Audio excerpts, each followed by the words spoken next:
J'ai très vite compris que je pouvais pas vivre dans un pays où il faisait pas beau. Donc le choix de Madrid était aussi stratégique, même s'il fait froid, il y a toujours du soleil, un peu comme au Maroc. ما تتعرفش فين تلقى الخير parce que vraiment mon expérience à San Francisco n'aurait pas du tout été la même si j'étais dans l'adversité de devoir travailler, chercher plus d'argent pour avoir d'être une femme dans un milieu rural n'aide pas, le fait d'être jeune dans un milieu rural n'aide pas, le fait d'être écologiste dans un milieu d'agriculture conventionnelle n'aide pas. Donc on va dire il y a plusieurs niveaux à la difficulté, à la complexité de ce que je vis. Hello! معكم هدى ورانيا de Mima Life. Mima Life est un camp de partage dédié 100% aux expatriés marocaines à travers le monde. Ici, on parle aventure, challenge et anecdotes. والهدف ديالنا est de nous rassembler et d'apprendre de nos expériences. Le tout dans un contexte sans filtre. هاد الحلقة اكتشفنا l'histoire d'Aïda Bennouna, une jeune entrepreneuse créatrice de l'Institut ABC Nutrition. Avant de trouver sa voie, Aïda s'est expatriée à Paris à l'âge de 17 ans باش تكمل القرايه ديالها en prépa, mais مورا عام اكتشفت بلي ce n'était pas fait pour elle وقررت تعمل un bachelor en business en Espagne à Madrid. وaprès مشات les États-Unis وبالضبط سان فرانسيسكو. عايدة عاودتنا كيفاش أثرت فيها المرحلة اللي عاشتها في سان فرانسيسكو وكيفاش السيستم أمريكان عطاها لوكازيون تكتشف دي كلاس ما عندهم حتى علاقة بالدومين اللي اختارت وتما باش بدات كتعلم لامبورطونس لا كوميونيتي اكاديميك ماشي غير لا ميثودولوجي اللي تعلمتها في لو سيستم فرونسي. عايدة عاودتنا اوسي كيفاش ان ميساج في ان سيت بدل ليكسبيريونس ديالها في سان فرانسيسكو وجعلها تعيش ان غيف وتحس براسها شازل لمدة 3 ans et demi واوسي كيفاش دو انكونو اللي ما كتعرفهمش شي مرة خلوها معاهم ملي كانت مريضة. عايدة هدرت لنا على لي ديفيرونس اللي لاحظتهم بين لي كولتور دي بيي اللي مشات لهم بحال بلجيك لا ريبوبليك دومينيكان ولو برازيل اللي فيه بالضبط بدات كديفلوبي son intérêt à la nutrition. Avec Aïda, on a plusieurs sujets comme les challenges de voyager seul pour mieux se comprendre, l'importance de vivre en communauté, l'auto-formation, l'anorexie, la connexion avec son corps, l'importance de demander de l'aide et aussi le retour au Maroc et son travail à la ferme et comment elle a créé ABC Nutrition, les challenges اللي كتعيشهم حاليا. ودابا نخليكم تكتشفوا هذه الحلقة مع عايدة. Salam Aïda. Salam. Comment Merci ça va? beaucoup. Ça va, très bien. Et toi? Écoute, super. Très heureuse, très honorée d'être en ta compagnie là tout de suite. Merci beaucoup. Merci d'avoir accepté notre invitation. Dis-moi, Brina, un peu plus sur toi. Après ça, dialogue. Présente-toi. Ouais, c'est une grande question de se présenter, mais écoute, je m'appelle Aïda Bennouna, j'ai 33 ans, je fais de mon mieux pour être une super citoyenne qui a de l'impact social, économique, humain sur le monde. J'ai décidé d'en faire un métier. Donc aujourd'hui, je suis agroécologiste et psychonutritionniste. J'aide mes patients à avoir une meilleure relation avec leur nutrition, mais aussi avec leur corps. Et puis, j'aide mes clients à designer une ferme avec des techniques d'agriculture beaucoup plus résilientes, mais surtout protectrices pour la nature. Voilà, je crois que ça fait un peu le tour de mon activité en général. D'accord, ok. Ou à propos de ton expatriation, فين بدات القصة؟ بدات juste après ton bac ou J'avais 17 ans, j'ai eu mon bac, j'avais aucune idée de ce que je voulais faire, mais vu que j'étais bonne à l'école, on m'a dit écoute, fais une prépa. J'ai envoyé mes dossiers de prépa à Paris. Je suis arrivée à Paris, j'étais trop jeune. La prépa, c'était pas du tout adapté à ma personnalité, à moi. C'est vrai que j'étais bonne à l'école, j'aime bien travailler, mais je ne fleuris pas, on va dire, je ne m'épanouis pas dans un environnement aussi compétitif. Et donc, j'ai décidé de pas spécialement continuer sur cette lancée. J'ai fini ma première année de prépa. J'ai ensuite décidé de transférer mon dossier à une université américaine, sauf que j'étais trop jeune. Mes parents n'étaient pas trop d'accord pour que j'aille aux États-Unis. Donc, on avait trouvé un compromis. C'était une université américaine qui a un campus délocalisé en Espagne, donc Saint Louis University à Madrid. Et je me suis retrouvée à Madrid pour faire mon bachelor là-bas en business, toujours un peu perdue par rapport à ce que je veux faire dans ma vie. Mais le choix du business, c'était, on va dire, une porte d'ouverture sur plusieurs choses. Et c'est ce qui m'a aussi permis de découvrir tout plein de choses et ce qui a, on va dire, tracé mon chemin aujourd'hui vers là où je suis. Donc, zéro regret par rapport à avoir choisi quelque chose qui n'a rien à voir avec ce que je pratique aujourd'hui au quotidien. Bien au contraire, c'est parce que justement, je me suis retrouvée dans un contexte pareil que j'ai compris que c'était pas du tout fait pour moi, mais ça m'a aussi enseigné plein de choses par rapport qui sont en lien aujourd'hui avec ce que je fais, à gérer une entreprise, à gérer une équipe, à les rencontres que j'ai faites aussi pendant ces 4 années à Madrid étaient absolument exceptionnelles. Donc voilà. Après Madrid, je me suis retrouvée à San Francisco aux États-Unis, qui a toujours été un rêve pour continuer mes études là-bas. C'était assez intense, très différent de tout ce qu'on peut s'imaginer. C'est pas les États-Unis comme on les imagine, c'est pas l'Europe, c'est vraiment un mix des deux. Je crois que c'est l'endroit le plus libéré, le plus ouvert d'esprit, le plus culturellement riche que j'ai expérimenté de toute ma vie. Ça a réellement changé quelque chose en moi. San Francisco a eu un impact énormissime sur le chemin que j'ai décidé de prendre dans ma vie. Donc voilà, je sais pas si tu as, si t'as des curiosités par rapport à ça. Oui, oui. Je souhaite savoir un peu, d'abord, on retourne la classe prépa. شنو ما عجبكش فيه بزاف في البريبا par la compétition déjà كنت عرفتي أن زعما après combien de temps عرفتي que c'est pas ton milieu où tu peux vraiment fleurir فيما Je قلتي. crois qu'au bout du premier mois, en fait, c'était tout. C'était pas juste la classe prépa, c'était aussi le fait d'être trop jeune dans un environnement qui est très différent, un climat qui est inadapté à mes besoins. J'ai très vite compris que je pouvais pas vivre dans un pays où il faisait pas beau. Donc le choix de Madrid était aussi stratégique, même s'il fait froid, il y a toujours du soleil, un peu comme au Maroc. En fait, c'était toute une conjoncture. C'est pas juste les classes prépa. Je pense que si j'avais fait des classes prépa dans un environnement climatique qui est plus adapté à mon corps, ma capacité de le supporter aurait été bien meilleure. Sauf que là, il y avait beaucoup trop de facteurs qui ne coïncidaient pas avec mon bien-être. On va dire que mon bien-être a toujours été depuis toute jeune au centre de ce que je fais et c'est ce qui a dirigé ma vie jusqu'à aujourd'hui.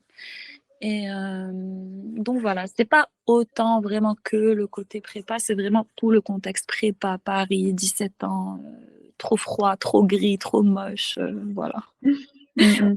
Ouais. Après Madrid, tu t'es épanouie de beaucoup plus, je pense. Absolument. Et en plus, en fait, le système français est tellement différent du système américain. Le système américain te laisse la liberté de choisir ce que tu veux et te laisse aussi de la marge à changer tes cours, à pouvoir expérimenter d'autres sujets. Le système français est un peu plus rigide, on va dire. Et donc, moi, ça m'allait mieux vu que j'étais un peu perdue dans ce que je voulais faire, de pouvoir découvrir des classes qui n'ont absolument rien à voir avec le major que j'avais choisi. Et c'est ce qui a permis justement de ce côté de fleurir, etc. Et il y a aussi un côté hyper important dans le système américain qu'on a tendance à sous-estimer, c'est que la vie communautaire à l'intérieur de l'université est super importante. Donc, c'est pas juste tes notes, tes cours et puis tu rentres chez toi. Non, c'est qu'est-ce que tu apportes toi en tant qu'individu à cette communauté qu'on construit ensemble, aux activités extra-universitaires, aux événements, etc. Et je me suis vraiment beaucoup retrouvée dans ça. Et c'est ce qui m'a ouvert aussi l'esprit à ce que je voulais faire plus tard. Et c'est ce qui a fait que je me sentais beaucoup mieux dans mes pompes, j'étais beaucoup plus sociable, beaucoup plus ouverte à d'autres choses. C'est ce c'est ce qui a développé aussi mon côté curieux, mon côté organisé, mon côté social. Donc, c'était vraiment un épanouissement, pas juste dans le côté académique en mode j'aime bien ce que je fais, mais c'était vraiment toute une vie qui était créée autour de cette communauté académique qui a fait que mon bien-être là-bas était bien plus tangible. Et aussi, il fait beau à Madrid. Ouais, effectivement.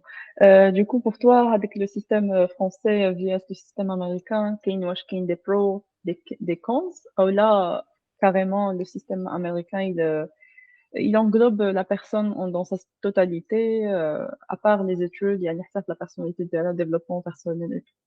Je trouve que c'est une super question parce que c'est une réflexion que je me suis posée à plusieurs reprises. En fait, j'ai eu la chance d'intégrer le système français pour mon collège-lycée. Et je trouve que ce qui est merveilleux à propos du système français, c'est qu'on nous apprend une méthodologie qu'on ne t'apprend pas dans le système américain. C'est-à-dire que je trouve que le meilleur combo, c'était d'avoir fait le collège-lycée français et puis l'université américaine. J'aurais pas fait les choses différemment. C'est-à-dire, tu m'aurais dit, j'aurais fait l'école américaine. Maintenant, avec le recul que j'ai, l'expérience que j'ai, je pense que si demain j'ai des enfants, je les mettrai pas à l'école américaine. Non pas parce que je ne pense pas que ce serait bon pour eux pour s'épanouir, etc.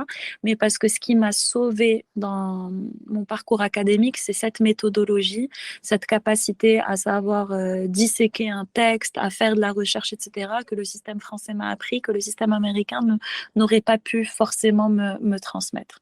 Par contre, effectivement, je trouve que d'un point de vue académique, universitaire, avoir la flexibilité et la liberté de toucher un peu à tous les domaines dans le cadre de ton major qui est beaucoup plus général, je trouve ça assez incroyable parce que ça t'enrichit toi en tant que personne, ça t'ouvre beaucoup plus de portes et ça te permet d'avoir une vision 360 un peu holistique de ce que c'est que la vie en fait. T'es pas juste focalisé sur un seul sujet ou peut-être oui, tu seras le mastermind de ce sujet-là, mais à côté de ça, t'es pas prêt pour ce qui t'entoure pour le reste.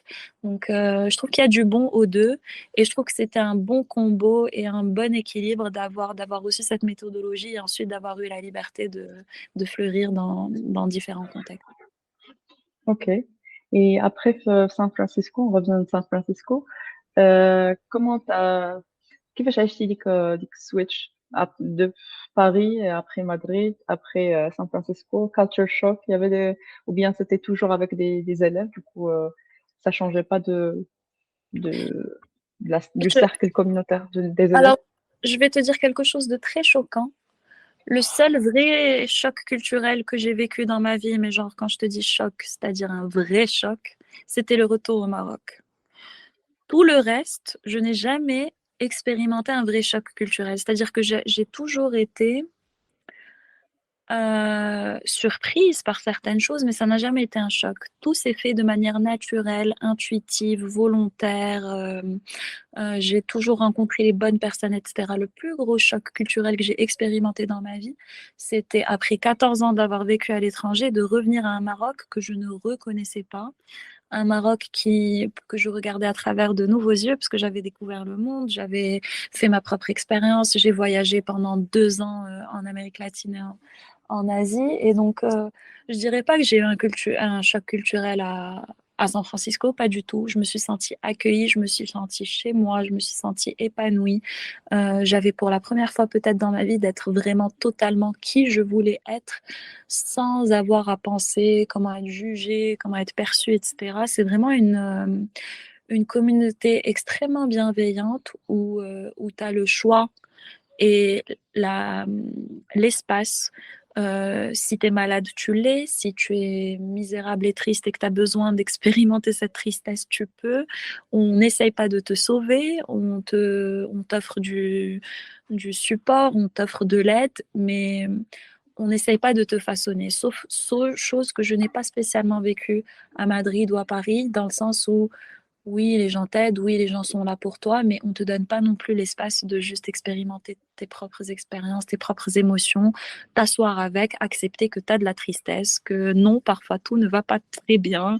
Et je pense que c'est dans ce sens-là que c'était libérateur d'avoir cet espace, d'avoir l'espace de te dire, aujourd'hui j'ai envie de ressembler à rien et c'est pas grave, et demain j'ai envie d'être une diva pour aller juste en cours et c'est pas grave, et il y a absolument personne qui ne paye attention à ça. Alors que je trouve à Paris, à Madrid, tu vois, il y a une standardisation quand même de ce qui est attendu quand tu vas à l'école ou quand tu sors, etc. Donc je crois que c'était dans ce sens-là que c'était vraiment libérateur. Et après, شحال بقيتي في San Francisco? J'ai passé 3 ans et demi à San Francisco. J'ai vécu, alors je vais te raconter une petite anecdote, puisque les anecdotes, c'est ce qui alimente Mima Talk. Donc, en gros, j'arrive à San Francisco. San Francisco, c'est la ville la plus chère du monde. Donc, on a San Francisco, Tokyo et le reste du monde. Donc, en termes de loyer, en termes de vie, etc., si tu penses que Paris, c'est cher, dis-toi que San Francisco, c'est 4-5 fois plus cher. Donc, Oula. une horreur pour voilà, quelqu'un qui vient du Maroc, c'est une pure horreur. Donc, pour moi, c'était inévitable de trouver des solutions, on va dire, pour augmenter mon budget sur place. Et donc, sur un coup de tête, j'écris sur... ils ont un espèce de chat sur le site web du lycée français à San Francisco. Et j'envoie un message disant, voilà, j'ai eu mon bac français au lycée Descartes à Rabat, j'ai fait une prépa à Paris, etc. Et je suis ouverte à donner des cours particuliers pour les enfants de l'école française à San Francisco. Et je reçois la réponse la plus improbable et genre le rêve éveillé pour n'importe quelle personne. Et il y a une maman, en fait, de la communauté qui me dit, écoute, nous, on n'a pas besoin de cours pour notre enfant, mais par contre, vu qu'on est tous les deux English speakers et que personne ne parle français à la maison, on a une grande maison, on a une villa à la plage, on a tout un étage qui est vide avec 2 chambres, 2 salles de bain, un jardin qui est complètement indépendant du reste de la maison. Est-ce que tu serais intéressé par vivre avec nous gratuitement et simplement parler à notre enfant en français? Quand tu le croises, tu lui parles en français. C'est tout ce qu'on attend de toi. Donc moi, je me dis, impossible. C'est trop beau pour être vrai, c'est pas possible. Il y a Anguille sous roche. Allah, ce qu'ils vont me faire chiménage, ou là, je vais devenir... tu vois, ils vont sortir et me laisser prendre soin du gosse, ou là, bref. Donc je me suis dit, tu sais quoi, tu vas essayer, tu vas t'engager avec eux pendant 3 mois. Au pire, 3 mois, c'est pas grave. Si ça fonctionne, ça fonctionne. Ça fonctionne pas, ça fonctionne pas. Ben écoute, c'était une des expériences les plus incroyables, les plus enrichissantes, les plus humaines que j'ai expérimentées de toute ma vie. Effectivement, tout ce qui était attendu de moi, c'était juste parler français. Et j'ai découvert en fait une famille là-bas qui m'a accueillie comme si j'étais leur enfant, qui me faisait voyager avec eux quand ils voyageaient, qui me faisait sortir avec eux quand ils sortaient. Je faisais partie intégrante de cette famille-là pendant les 3 ans et demi où j'ai vécu là-bas. Et c'était la première expérience vraiment humaine et les premiers liens que j'ai tissés 3 mois après mon arrivée. Donc, ma vie a changé du jour au lendemain, mais miraculeusement à travers un message sur un chat, sur un site, tu vois. Et comme quoi, en fait, je te dis, هذه اللي ما تتعرفش فين تلقى الخير parce que vraiment, mon expérience à San Francisco n'aurait pas du tout été la même si j'étais dans l'adversité de devoir travailler, chercher plus d'argent pour avoir une meilleure qualité de vie. Mais quand tu travailles plus, ben, ta qualité de vie, forcément, elle baisse. Et là, j'étais mais une petite princesse dans une famille bienveillante où on prenait soin de moi, ou quand je sortais le soir, on venait me chercher à 2 heures du matin parce qu'ils avaient peur pour moi, ou quand ils voulaient aller à LA, je voyageais avec eux pendant les week-ends. Mais vraiment le rêve, le rêve, le rêve. Et je pense que vraiment les meilleurs souvenirs que je garde de San Francisco, c'est pas le côté libération, ouverture d'esprit, même pas mon parcours académique ni quoi que ce soit, même si c'était merveilleux, mais c'est ces liens de famille en fait que tu as tissés avec des inconnus du jour au lendemain, qui t'ont ouvert leurs portes, qui t'ont accueilli chez eux, qui ont pris soin de toi comme si tu as toujours fait partie de leur environnement. Et c'est quelque chose, honnêtement, que je n'ai pas expérimenté dans d'autres pays. Je pense que vivre aux États-Unis, ça a beaucoup d'inconvénients, mais il y a un avantage, c'est que quand les gens connectent avec toi, ils connectent à un niveau tellement profond que tu as des liens vraiment solides et à vie qui se créent. Et c'est vrai que c'est pas quelque chose qui m'est arrivé tous les jours, mais quand ça t'arrive, mais c'est absolument life-changing. C'est-à-dire que ces gens-là, j'ai beaucoup de gratitude aujourd'hui pour eux parce que ils m'ont aussi appris à m'ouvrir le cœur, à moi ouvrir ma porte aux autres, à moi recevoir les autres, à moi pouvoir être généreuse quand j'en ai la possibilité, à moi voir le bon dans l'autre et qu'est-ce qu'on peut co-créer ensemble en fait. Mm. Voilà, donc ouais, beaucoup de gratitude pour ma famille. Wow, wow, wow. Quelle histoire, ça le C'est pas tous les jours qu'on rencontre des gens comme ça. Non, Ou, en général, les gens, ils sont très bienveillants à San Francisco? Vraiment écoute, pas oui, comme Paris. j'ai une autre expérience que je vais te raconter qui me vient à l'esprit, qui est incroyable. C'était la veille de mon retour, donc dernier jour, imagine, je clôture 3 ans et demi de San Francisco, vis le rêve éveillé. Tellement le rêve que je ne ressentais jamais le besoin de revenir en vacances au Maroc. Genre, alors que je suis quelqu'un qui est quand même assez attaché à retourner au Maroc parfois, tu vois, voir mes amis, voir ma famille, etc. Alors là, quand j'étais à San Francisco, rien à faire de tout ça. J'étais hyper contente là où j'étais, vraiment, j'étais bien, je me sentais chez moi en fait. Mais parce qu'il y avait ce côté famille. Tu vois, la famille, c'est quelque chose d'important dans ma vie. Et donc, la veille de mon départ, il y avait le concert de Juan. Tu sais, Tengo la camisa negra. Et donc, j'avais mes billets et tout. Le vol demain, San Francisco-Paris, Paris-Rabat. Et en fait, j'avais mangé la veille à un resto et je pense que j'avais très, très mal digéré ce que j'avais mangé. Et donc, je marche pour aller prendre le bus pour rentrer chez moi, me changer, aller au concert et je m'évanouis. Et le moment où je me réveille dans les bras de 2 femmes, mais chez elles. C'est-à-dire que, en fait, ces personnes-là m'ont vu devant leur porte m'évanouir, m'ont fait rentrer chez elles, ont pris soin de moi, m'ont donné, j'étais physiquement très très mal, donc je devais évacuer tout ce que j'avais à évacuer, m'ont donné de l'eau, un seau pour vomir, etc., ont pris soin de moi, etc. Et comme quoi l'alignement et le monde est incroyablement fait d'une manière qu'on ne comprend pas parfois la synchronicité des choses, et ben ces 2 femmes-là étaient colocataires, elles allaient au même concert que moi, de Juan. Et donc elles étaient là, tu sais, on a un concert, est-ce que tu te sens en sécurité de rester chez nous alors qu'on n'est pas là? On va aller au concert et on revient checker comment tu vas. Si tu veux dormir ici, tu peux. Si tu te sens physiquement capable, on te dépose chez toi. Mais en tout cas, tu peux pas physiquement là maintenant sortir tout de suite, aller chez toi. Donc imagine 2 inconnus que je ne connais pas qui me laissent chez elles parce que je suis malade. Wow. Et en fait, et ça, tu te dis, aujourd'hui, est-ce que toi, tu ouvrirais ta porte à quelqu'un que tu connais pas parce que tu l'as vu s'évanouir? Je pense pas, en fait. Et c'est ce genre d'expériences qui m'ont permis, moi, de commencer à ouvrir ma porte quand mon intuition est forte, parce que je pense qu'il faut pas non plus aller contre ton intuition. Je pense que ton intuition sait. Mais quand tu vois vraiment un mal-être ou un désespoir dans une personne et que ton intuition te pousse à aller aider, je pense que c'est ce genre de personnes qui m'ont aidée justement à des moments où j'étais vulnérable, faible et on aurait pu profiter de ces moments de faiblesse pour me faire du mal. Mais ces personnes-là ont été bienveillantes, ont été présentes, ont été protectrices, ont ouvert leurs portes, qui m'ont aussi changé vraiment ma manière de voir les choses et qui, je pense, m'ont dirigée vers le chemin que j'ai pris aujourd'hui à dédier ma vie à aider les autres et avoir un impact positif sur tout ce qui m'entoure, que ce soit mon environnement humain, mon environnement animal, mon environnement nature, etc. Donc, je pense que c'est un environnement qui ouvre la porte à être généreux, à être dédié aux autres, à exister en tant qu'individu, mais comprendre que tu fais partie d'une communauté. Et je pense que c'est quelque chose dont on souffre beaucoup aujourd'hui dans d'autres pays, comme la France et le Maroc d'ailleurs.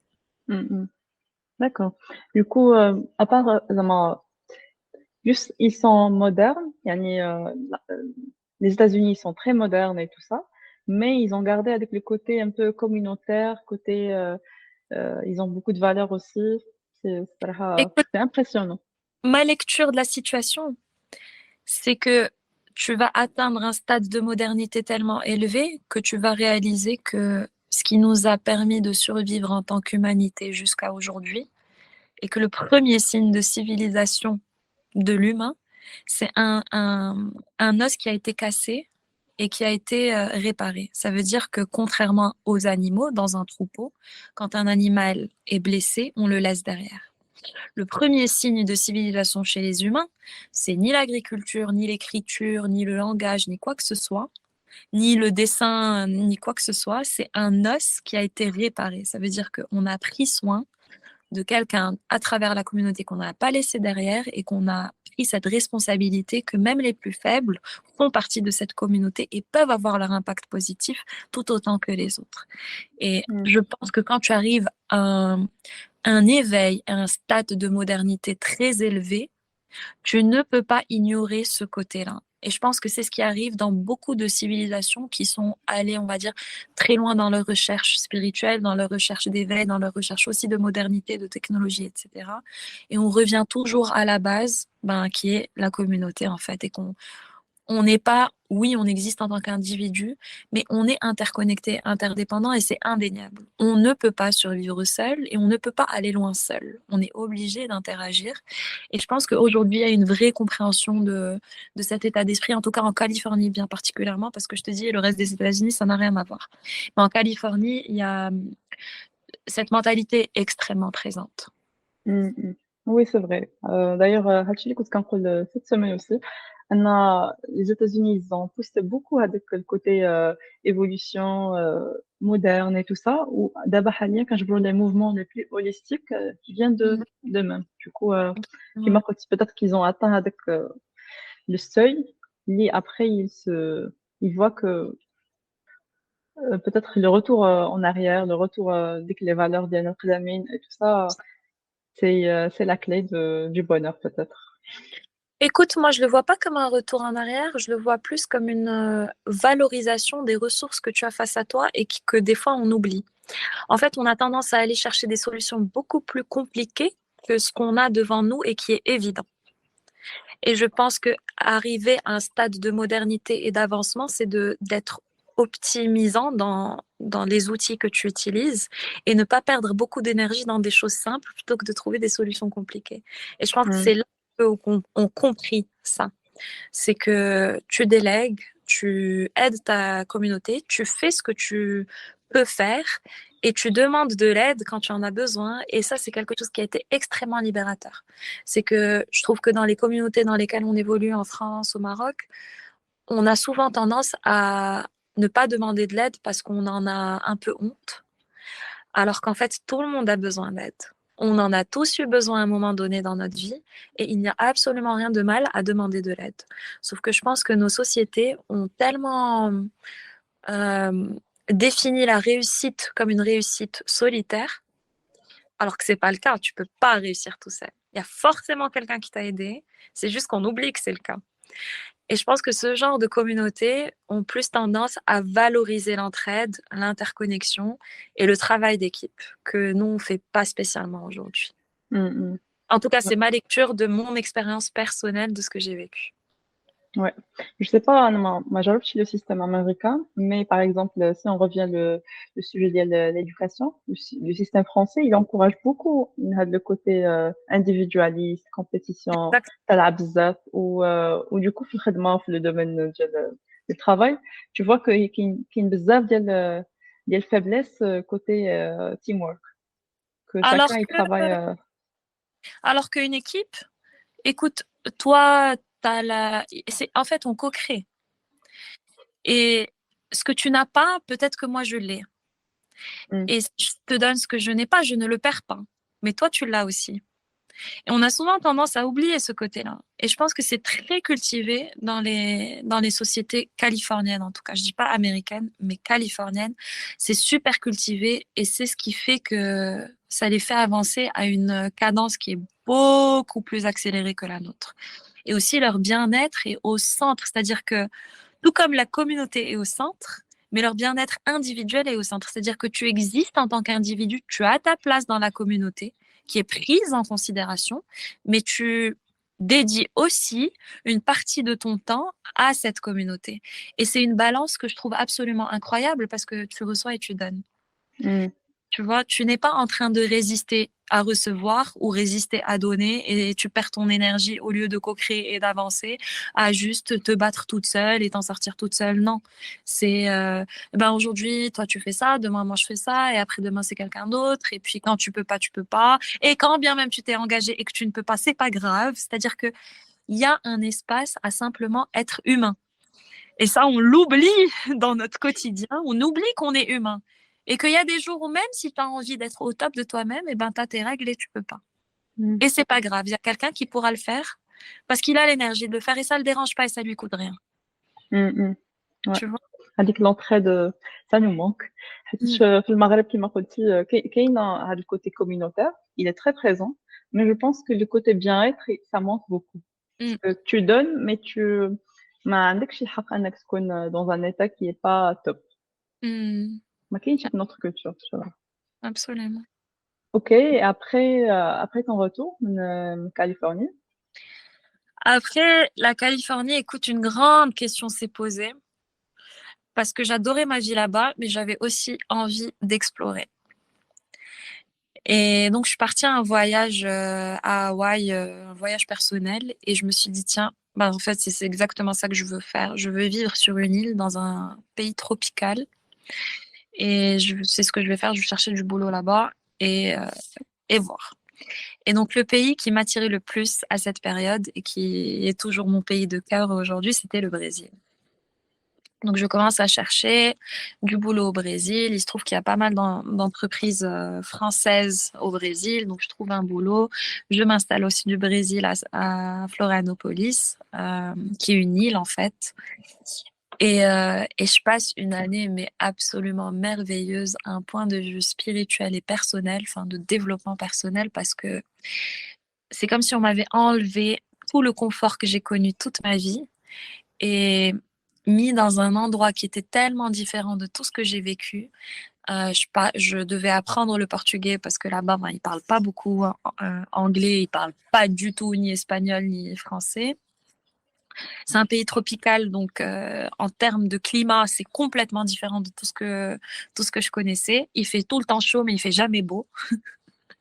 Et puis, tu as la moitié de l'année, il fait hyper froid alors qu'il fait juste 16 degrés, mais l'humidité est tellement élevée que 16 degrés, tu le sens comme s'il faisait moins 10. Et tu as des animaux partout parce que tu sais, le Brésil protège beaucoup leur écosystème, etc. Donc, tu n'as pas le droit. Tu as des singes qui rentrent chez toi. Des fois, tu trouves des serpents, des tarentules énormes. Et tu sais, nous, on n'a pas du tout l'habitude de ça. Tout est plus grand parce qu'il y a beaucoup d'eau. Donc, les plantes sont énormes. Les animaux sont énormes. Et waouh, c'était une année de découverte, de sortir de ta comfort zone, mais fois 1000, de très profonde connexion. Parce que au Brésil aussi, ils sont très attachés à leur savoir-faire ancestral, au côté tribal. Tu sais, il y a plein enfin, le Brésil, c'est vraiment des tribus.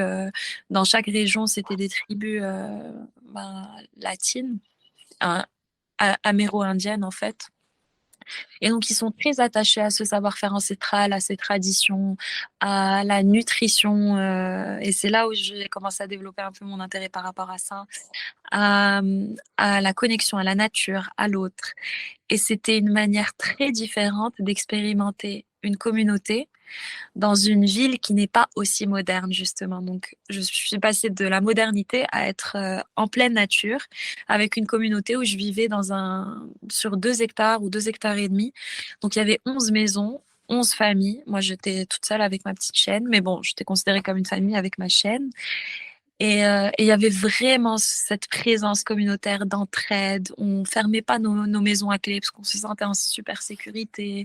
On déléguait quand tu devais voyager, qu'il y avait personne pour garder tes chiens, ben c'était le voisin qui le gardait. On faisait nos courses en commun. Et c'était aussi tellement beau de voir en fait que tu es reçu comme si tu étais chez toi dans un pays qui n'a absolument aucun lien avec ni tes racines, ni ta langue, ni ta religion, je te donne un exemple, une anecdote qui me vient à l'esprit. J'avais jeûné mon ramadan là-bas de 2015, il me semble, ou 2014. C'était un ramadan en septembre. Et je venais d'arriver, et en fait, au Brésil et en Argentine, c'était les journées les plus courtes dans le monde pour le ramadan en septembre. Donc, on jeûnait, on va dire, de 6h30 du matin à 5h de l'après-midi. Autant te dire que mon mode de vie n'a pas changé pendant le Ramadan parce que vraiment, les journées étaient très, très courtes. Et donc, j'arrive et je dis, j'avais une coloc à l'époque, enfin, 2 colocs. Et je leur avais dit, écoutez, avant de m'installer avec la communauté, c'était les 6 premières semaines, je leur ai dit, écoutez, peut-être que je vais commencer à me réveiller un peu plus tôt. Aussi, mon mode de vie va un peu changer par rapport à ce que vous avez l'habitude de faire parce que je jeûne. Et donc, elles ne sont pas indifférentes à ce que je leur dis. Elles posent les questions, c'est quoi ce jeûne? Pourquoi? Parce que eux, bien évidemment, aussi leur bien-être est au centre de tout ce qu'elles font. Et c'est quoi ce jeûne? Pourquoi? C'est quoi l'aspect spirituel? C'est quoi l'aspect santé, etc. Et donc moi, je leur explique ma vision de Ramadan, pourquoi je le pratique, quelle est ma vision spirituelle de la pratique du Ramadan, etc. Elle me dit, est-ce qu'on peut essayer avec toi demain? Et donc, effectivement, elle jeûne avec moi le lendemain, donc le deuxième jour de Ramadan. Et là, le soir, en fait, on était assises autour du feu. Elles jouent leur musique. Il y en a une qui chante, une qui joue à la guitare. Moi, j'observe. Je me dis, waouh, j'aurais pas pu vivre un meilleur Ramadan parce que je suis en introspection. Je le vis dans le calme. J'ai pas besoin d'avoir une vie sociale, tu sais, comme au Maroc où tu es tout le temps appelé et tout. En fait, j'aime bien Ramadan. C'est vraiment pour moi un mois où je me reconnecte à Dieu, à moi-même, à ce qui m'entoure, etc.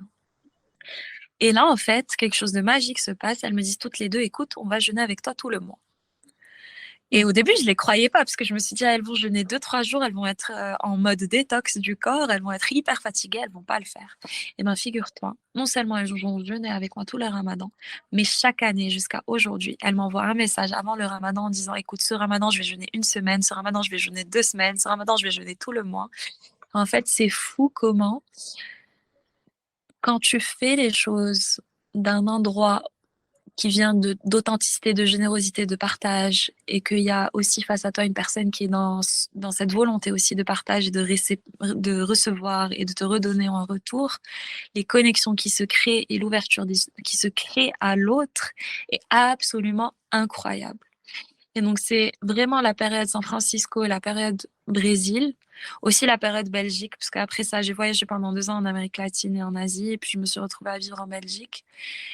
Et c'est vraiment ces communautés, en fait, où à chaque fois, soit dans un voyage, soit quand j'ai vécu dans un pays, qui m'ont donné cette envie-là de moi-même créer ces communautés là où je vais, créer une espèce de bienveillance, un espèce d'intellectuel collectif qui vise à ce que chacun trouve sa place, mais qui vise aussi à ce qu'il y ait une communauté qui soit servante et au service des autres. Et vraiment, c'est de là où est née cette idée, cette envie et cette mission de vie aujourd'hui, que de développer toujours, créer autour d'expériences et créer autour de communautés, en fait. Hmm. C'est très inspirant ou apaisant en même temps. Parce que tu sens que c'est aligné avec Ouais. اللي أصلا علاش خلقنا واقيلا peut-être ou je sais pas. Exactement. هادشي اللي علاش خلقنا et on l'oublie souvent, en fait. C'est Parce vrai. que, tu sais, en fait, on te dit, dans le soufisme, on te dit, Dieu est dans tout ce que tu fais. Il est en toi, il est dans la plante, il est dans l'humain que tu rencontres, il est... Et حتى في l'islam, on a un passage où on te dit علاش ما جيتيش تزورني ملي كنت مريض علاش ما زدتيش علاش ما عاونتينيش ملي كنت محتاج. Et là, il parle pas de physiquement parce que Dieu c'est pas une entité physique qu'on peut voir, mais c'est pourquoi t'as pas aidé le malade quand il était malade, pourquoi t'as pas été d'aide à quelqu'un qui en avait besoin, pourquoi t'as pas donné ton support et ta générosité quand tu pouvais, parce que Dieu est dans chacun de nous et dans tout ce qu'on fait. Et je trouve qu'on a souvent tendance à l'oublier, on a souvent tendance à se recentrer sur nous-mêmes, à ce côté, tu vois, self-made man, tu as tout en toi, tu dois tout faire tout seul, etc. Alors que non, c'est pas pour ça qu'on est venu en communauté. Si on pouvait vivre tout seul, ben on serait pas en communauté. Et je pense que c'est vraiment ça aujourd'hui ma mission de vie, c'est de retransmettre ce que moi j'ai reçu, toute la beauté et la générosité que j'ai reçue pendant ces 14 années où j'ai quitté le Maroc. Oh, je pense que ça se sent avec l'énergie d'abord. En te parlant, je sens quelque chose. Je sens avec le pouvoir de transmettre et good luck in this mission. Thank you. Et juste pour retourner à ton séjour au Brésil, pourquoi le Brésil d'abord? Ça a toujours été un rêve de petite fille. Écoute, maintenant que tu m'en parles, il y a une vidéo qui me revient à l'esprit et c'était une vidéo de carnaval. En fait, je te dis, je devais avoir 5-6 ans. Émerveillée par les couleurs, la beauté des femmes, le jaune, le vert, le rouge, les beaux corps, la musique, la force de la musique. En fait, j'ai une sensibilité aux fréquences des musiques. Et je pense que le rêve est né, je devais avoir 5 ans et depuis j'ai une obsession, je suis omnibulée par la culture brésilienne, mais tout. la nourriture, la gastronomie, le langage, l'histoire, le savoir-faire ancestral, le savoir-faire tribal, euh, les différents types de musique, mais tout ce que tu peux t'imaginer, leur nature, etc. Et donc, quand j'ai eu cette possibilité d'y aller, j'ai pas hésité une seule seconde. Et je pense que vraiment, aujourd'hui, si c'était à refaire, je le referais 10 fois. Et je pense qu'aujourd'hui, dans l'avenir, j'aimerais bien revivre là-bas. Je ne sais pas sous quel format, parce qu'aujourd'hui, je suis engagée au Maroc dans différents projets. Mais je pense qu'un jour, j'arriverai à la flexibilité géographique de pouvoir justement vivre quelques mois dans différents pays, apprendre des autres, toujours cultiver ce côté communautaire, partager aussi mon savoir-faire avec d'autres communautés, etc. Voilà. Hmm. C'est très beau. Pourquoi tu as quitté le Brésil? J'ai quitté le Brésil parce que j'avais eu une envie forte, un appel au voyage. Et donc j'ai pris une année pour voyager en Amérique latine et une année pour voyager en Asie. Et ça aussi, c'était life-changing parce que tu vis des adversités et des situations. On s'imagine beaucoup, beaucoup de positifs autour du voyage, sauf que là, c'était un voyage en backpack très low budget et l'idée, c'était vraiment c'était même pas la découverte du monde, c'était me redécouvrir à travers ce que je voyais en fait. Et on parle pas souvent du challenge du voyage seul. Et c'est ces challenges-là qui t'apprennent dans l'adversité, dans des situations difficiles, dans des situations que tu ne connais pas, que tu ne sais pas comment gérer, en fait, quelles sont tes limites et quelles sont tes forces. Et j'ai découvert des forces dont je n'avais absolument aucune idée et des limites aussi que je pensais qui étaient beaucoup plus loin alors qu'elles étaient très proches. Et en fait, ça t'aide à te recalibrer et redéfinir ce qui est bon pour toi, comprendre que ce dont tu as envie n'est pas spécialement ce qui te sert dans tes besoins, que tes désirs ne sont pas spécialement ce qui va te mener vers l'avenir. Et non, c'était une partie très humbling. Ça m'a donné beaucoup d'introspection sur à quel point on n'est rien en fait et que tout peut changer du jour au lendemain. Et que si justement on ne vivait pas en communauté, on ne serait absolument rien. Et Hmm. ouais, ouais, je t'en parle et j'en ai des frissons là maintenant, j'ai des émotions qui remontent. Ouais, ouais. Wow.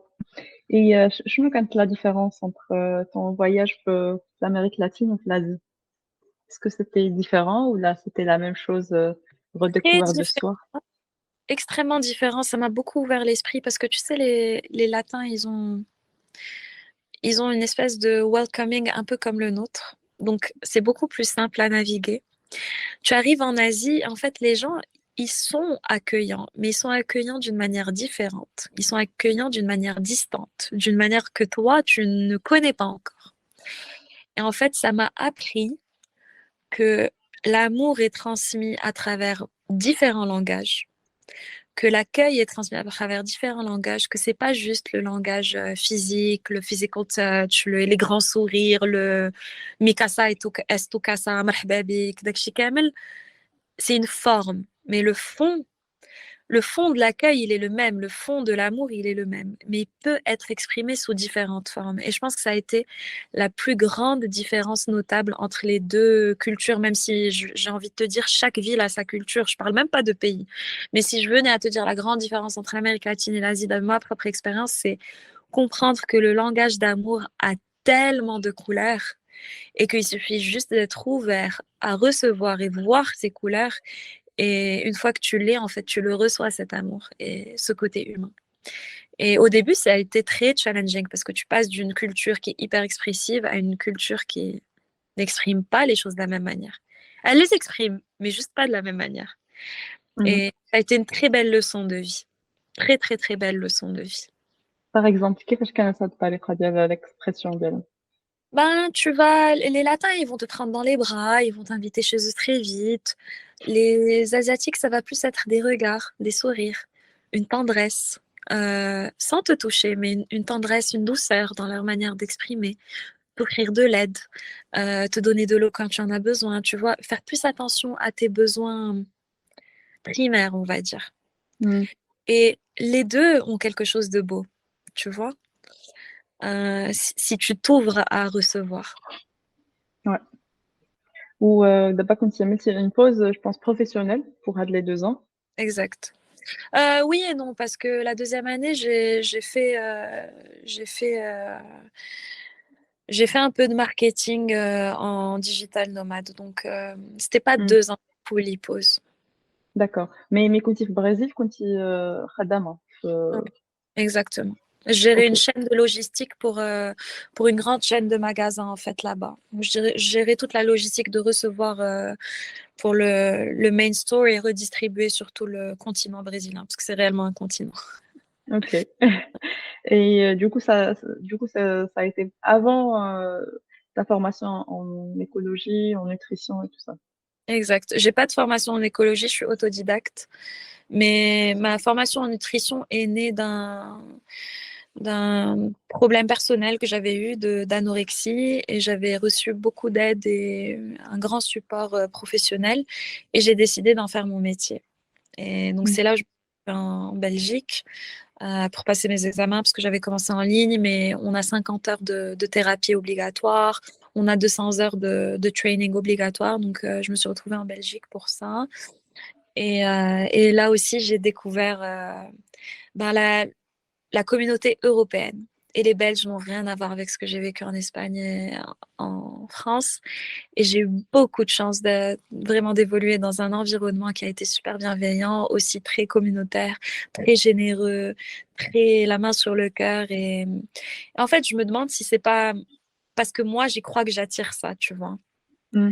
Parce que Peut-être. je suis convaincue qu'il y a plein de gens qui ont vécu en Belgique et qui n'ont pas eu cette expérience.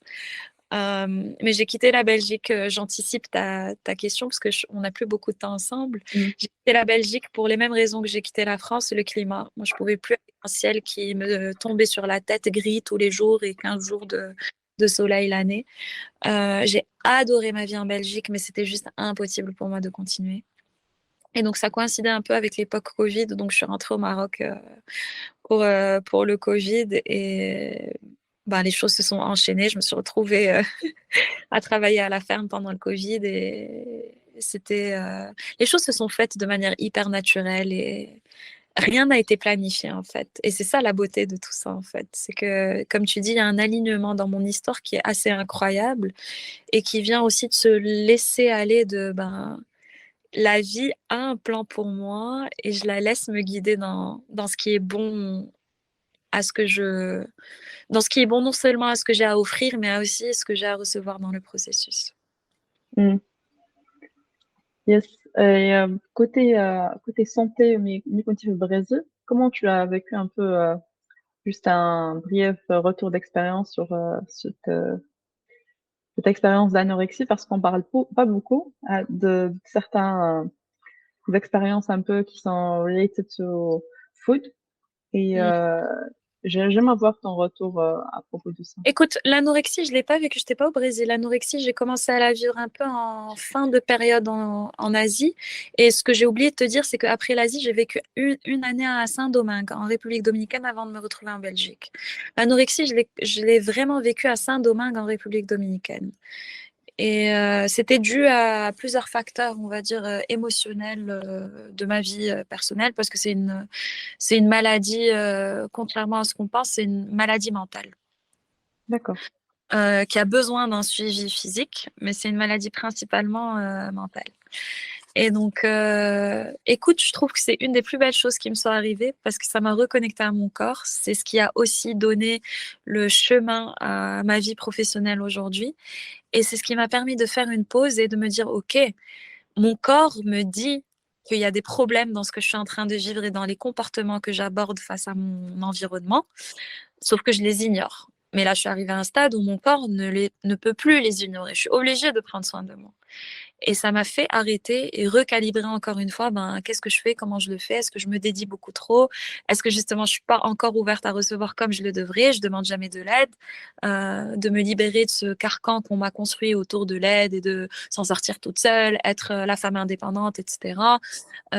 et dissocier l'indépendance de l'aide parce que tu peux être très indépendante et recevoir de l'aide et en avoir besoin. Les deux ne sont pas contradictoires. Et aujourd'hui, c'est une malcompréhension que beaucoup de gens ont dans leur vie. Donc, je trouve que l'anorexie a été une période très difficile dans ma vie, mais aussi un cadeau. Parce que ça a redéfini mes priorités, redéfini mon mode de vie, redéfini mon rapport avec les autres, mes limites et l'amour que je portais à moi-même qui aujourd'hui se transcrit par prendre plus soin de moi, m'accorder plus de temps, voilà, dire non quand c'est non, ne pas être tout le temps à juste plaire aux autres et vraiment me recentrer sur moi-même pour pouvoir donner tout ce que je peux donner. Ouais, c'est une bonne conclusion de cette expérience-là. Et Exact. Hachiada, oui, je pense, attaque la motivation et la volonté de créer ABC Nutrition. Exact. ABC Nutrition est vraiment né de là, de mon vécu à moi, où j'ai reçu beaucoup d'aide et je voulais absolument retransmettre cette aide-là. Et je pense que tout ce qui est maladie mentale, on ne peut pas aider si on ne l'a pas déjà vécu parce que c'est très difficile à imaginer vu que ce n'est pas quelque chose de tangible. Les gens qui ne l'ont pas expérimenté ont beaucoup de difficultés à le comprendre, à avoir de l'empathie. Et je pense que c'est ce qui change dans ma propre pratique, c'est que j'ai beaucoup d'empathie pour mes patients parce que je sais, j'ai été en surpoids, comme j'ai été en anorexie, comme j'ai eu des problèmes de santé liés strictement à ma nutrition. Donc, je sais ce qu'ils sont en train de vivre. Je ne suis pas en train de leur demander de faire des choses qui sont impossibles à réaliser. Je l'ai fait et je suis la preuve vivante que c'est possible de le faire. Donc, l'accompagnement est beaucoup plus humain, on va dire. Et je pense que souvent, ce dont souffrent nos patients aujourd'hui dans la médecine Western medicine aujourd'hui, c'est cette déconnexion humaine entre le praticien et le patient. Et je pense que c'est ce qui fait la différence dans ma pratique aujourd'hui. Et c'est ce dont je suis fière aujourd'hui, en tout cas. D'accord. Oui, tu pratiques toujours. Je pense Je prends beaucoup moins de patients parce que je suis beaucoup plus dédiée sur mes autres projets, mais je prends les patients qui sont le plus dans le besoin. C'est-à-dire que aujourd'hui, je prendrai jamais une patiente qui va me dire j'ai envie de maigrir pour des raisons esthétiques. Je prends vraiment les patients soit avec qui j'ai commencé un travail qui n'est pas fini, soit des patients vraiment qui ont un réel besoin d'accompagnement qu'ils ne pourraient pas trouver chez un autre professionnel au Maroc. Mais j'en prends beaucoup, beaucoup moins. Ou ta formation en nutrition, tu l'as faite l'Europe ou J'ai commencé à distance et j'ai fait donc tout ce qui était obligatoire en présentiel en Belgique. Ouais. En Belgique, ok. Ouais. D'accord. Ou en plein confinement, tu étais de retour au Maghreb. Yeah. Oui, exact. Et c'était comment avec le retour des 14 ans après, tu te retrouves au Maghreb? C'est pas le confinement qui était choquant, c'était plus après. Et c'était le fait d'entreprendre au Maroc et d'être confronté, en fait, tu parles la même langue, mais tu parles pas le même langage.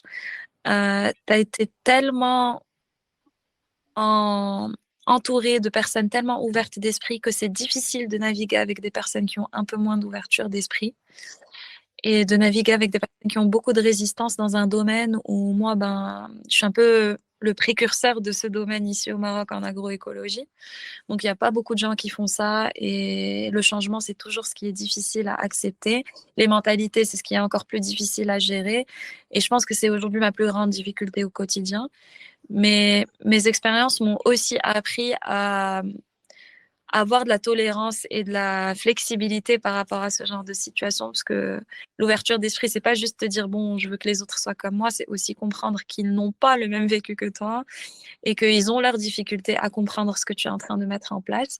Mais c'est du sport, c'est extrêmement difficile. Le fait d'être une femme dans un milieu rural n'aide pas. Le fait d'être jeune dans un milieu rural n'aide pas. Le fait d'être écologiste dans un milieu d'agriculture conventionnelle n'aide pas. Donc, on va dire il y a plusieurs niveaux à la difficulté, à la complexité de ce que je vis. Mais je pense aussi que ça fait partie de ma mission, que de laisser un petit impact positif sur chaque personne que je croise sur mon chemin et d'apprendre aussi de chaque personne que je croise sur mon chemin. Écoute, D'accord. j'ai beaucoup de temps pour répondre à ta question, donc je prendrai ta dernière question là tout de suite. Ok. Du coup, pour la dernière question, je voulais un peu savoir quels sont les conseils que tu peux donner à une jeune femme qui souhaite s'expatrier. Ne pas essayer de résister à ce que c'est que le Maroc, le prendre dans son temps et ne pas focaliser sur le mauvais. Parce que le mauvais, c'est ce qui va te faire grandir dans ton intérieur à toi. C'est-à-dire que tout ce que tu vas rencontrer comme difficulté, comme adversité, tu as deux solutions. Soit tu le prends de manière personnelle et tu te dis le monde est contre moi, soit tu te dis ok, le monde est comme ça. Comment moi je peux naviguer autour de ce monde qui est exactement comme il est et qui ne va jamais changer pour moi. Et je pense que aborder cette vision-là de la chose permet de vivre les choses de manière beaucoup plus sereine et beaucoup plus simple. Ça ne permet pas de la difficulté ni l'adversité. J'ai des jours où je pleure comme une malade, où je perds complètement le nord, etc. Mais ça permet d'avoir beaucoup plus de paix dans son quotidien par rapport aux difficultés confrontées en tant que femme et jeune entrepreneur au Maroc. D'accord. Ok. Et dernière question, شنو هي l'expatriation pour toi en un seul mot? Ouverture. وفوالا سالينا الحلقة ديالنا اليوم، شكرا على الاستماع ديالكم. ونتلقاو في حلقة جديدة مع ضيفة جديدة. كانت معكم رانيا وهدى de la page Mimalaï. À bientôt.